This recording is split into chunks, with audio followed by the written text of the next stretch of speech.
알려준 거.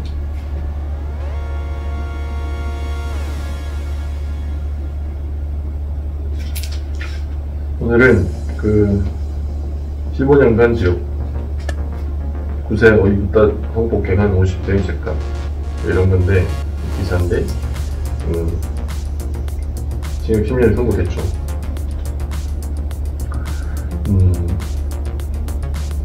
일단 심적인 걸 보면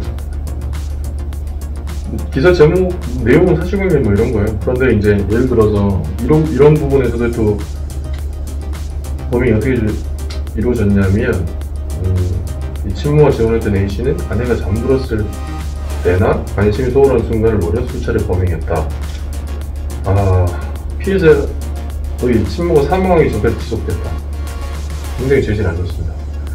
근데 변명을 뭐라고 하냐면 그래서 성인이 된 피해자가 보도 전에 사과를 요구했는데 귀여워서 그랬다 라고 얘기를 하고, 그러니까 이 피해자가 이제 보낸 편지에서 나는 15년 동안 지옥에서 살았고 앞으로도 그곳에 살 것 같다. 나는 당신을 죽이지 않았으며 사과할 기회도 줬다. 죽이고 싶었지만 죽이지 않았다. 이건 굉장히 잘하시는 거예요. 예전에 이제 그런 사례가 있었는데, 그렇게 되면 뭐 정상을 참작한다 하더라도 이 피해자가 역시 또 살인자가 되니까 살인죄 처벌이 되니까, 그래서 1, 2심은 일관되게 그래서 안식처에 대한 가정으로 피해자에게 위협적이고 힘겹게 사회와 생존에 대해서 범죄 정도가 됐다. 그리고 피해자 일관된 진술, 당시 피해 사실을 들었던 지인들 증언을 신뢰할 수 있다. 여기 이제 피해자분들이 여기서 참고할 만한 게 있는데, 늘상 말씀드리지만 진술 일관돼야 되고 성범죄, 이건 뭐 성범죄고 다른 건에도 마찬가지잖아요. 다른 뭐 CCTV나 이런 게 있으면 다행이에요. 그런데 그런 게 없다. 피해자 진술 양측에 이제 모순되고 이제 대립되는 진술밖에 없다라고 하면 누구 말을 들어줄 건지가 핵심이잖아요. 근데 이 수사기관에 대해서 판단할 때는 뭐 이제 택다른 얘기를 하면 피해자 말 안 믿어지지만 대부분 피해자 말을 믿어주는데, 피해자 말을 믿어줄 때 여러 가지 단계를 거치거든요. 진술 딱 봤는데 직접 경험하지 않으면 이제 경험하지 않으면은 이렇게 하기 막 어려울 정도로 내용이 디테일하다는 거 하고, 범행을 할 당시에 그때부터 그 주변 분한테 하소연 같은 걸 하잖아요. 아니면은 이제 일기장 형식으로 뭘 이렇게 구체적으로 써놓잖아요. 그럼 그럴 때 이제 피해자 진술의 신빙성이 확 올라가는 거죠. 그래서 또 예전에 제가 경험했던 것 중에는 그 사후적으로 있잖아요. 그때 있었던 걸 사후적으로 막 이렇게 써가지고 이렇게 하는 경우가 있어요. 근데 그거는 뭐 거짓말로 쓸 수도 있죠. 이런 분쟁이 생기고 난 다음에. 근데 그때 당시에 그때 이제 메모장이나 사후적 편집이 불가능한 그런 데다 이렇게 써놓은 거, 그런 피해자 그룹을 해놓으면 피해자 진술 신빙성이 올라가죠. 그래서 이 건에는 피해자가 그때 이렇게 주변 분들한테 뭐 얘기를 했나봐요. 그리고 여기서도 이제 2심 재판부에서 뭐라는, 피해자 진술이 직접적인 경험 없이는 할 수 없는 진술이다. 그리고 사과를 요구했다. 금전적 보상을 요구하지 않았다 이랬잖아요. 근데 나중에 이제 이런 부분도 본질적인 건 아닌데, 돈을 노리고 이렇게 했다, 꽃뱀이다 이런 주장을 많이 하잖아요. 실제로 이제 그런 사례도 없지 않고.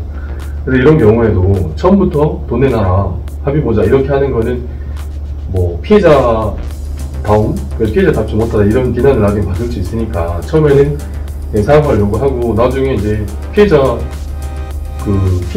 피고인 이런 사람들한테 수사기관이나 재판기관에서 합의했냐라고 묻잖아요. 그러면 이제 합의를 해야 되고, 그때 합의를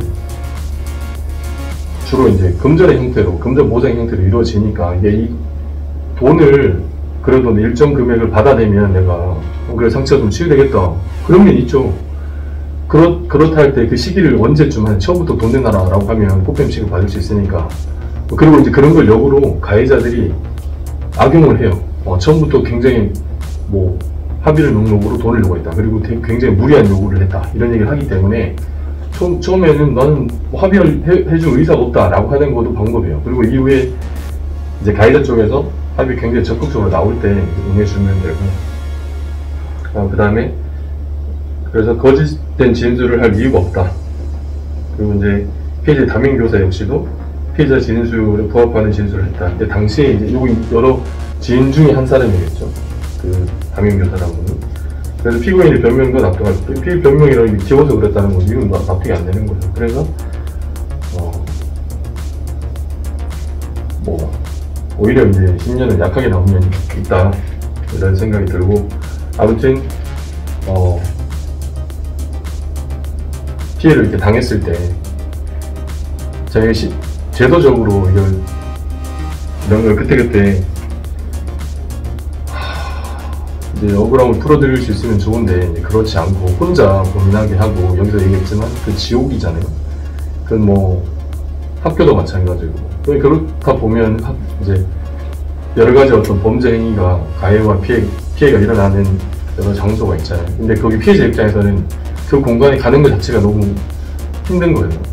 아무도 이제 내 얘기를 들어주지 않고, 또 어떤 시스템에 호소해 봐야 뭐 돌아오는 거는 뭐 2차 가해나 뭐 이런 거라는 우려도 되고 이렇게 하니까. 그래서 한계는 있지만 지금 여기 피해자가 사후적으로라도, 그러니까 또 제가 좀 전에 말씀드렸지만 법의 테두리 내에서, 그 법 밖에서 하게 되면 오히려 내가 가해자가 돼서 또 불편함 내지는 곤란함을 겪을 수 있기 때문에